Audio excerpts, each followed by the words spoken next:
In this session, I am going to take a question of a vertical tower which is surmounted by a vertical flagstaff. Question says that a vertical tower stands on a level ground and this tower is surmounted by a vertical flagstaff of height h, and from a point which is on the ground, angle of elevation of the bottom and top of the flagstaff are given as alpha and beta respectively.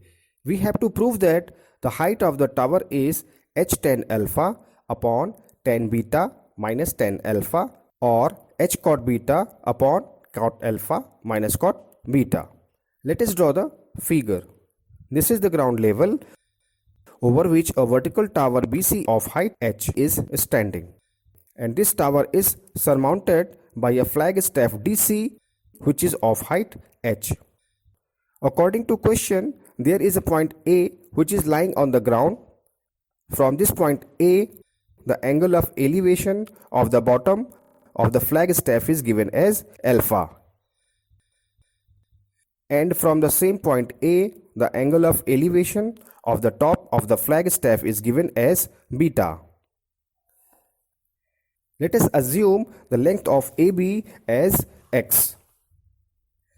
Here we see that there are two right angle triangles which contains angle of elevation alpha and beta, that is triangle ABC and triangle ABD. We have to work on these two triangles. Here we see that in a triangle ABC, tan alpha is equal to BC upon AB. Putting the value of BC as h and AB as x, we get tan alpha is equal to h upon x. This is equation 1. In triangle ABD, tan beta is equal to dB upon AB. Putting the value of dB as h plus h and AB as x, we get tan beta equal to h plus h upon x. This is equation 2.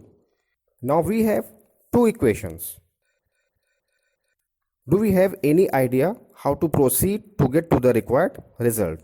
Take a look again at what we have to prove. Here we see that length x is not involved in the answer.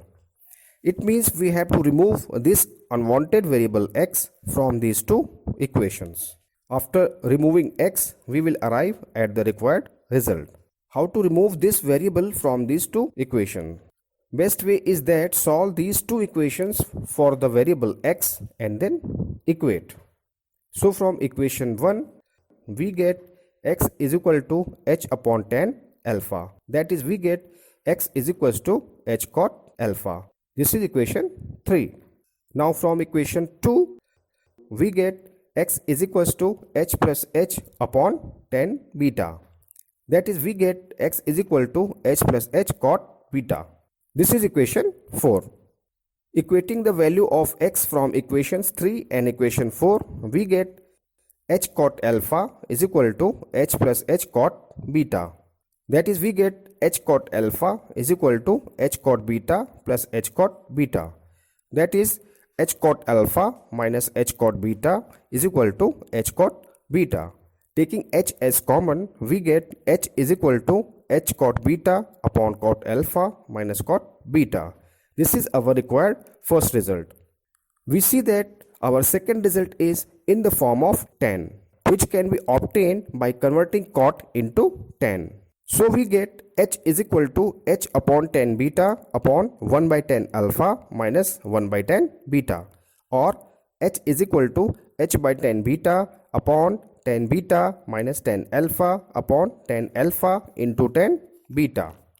Tan beta will be cancelled out and we get h is equal to h tan alpha upon tan beta minus tan alpha. This is our required second result.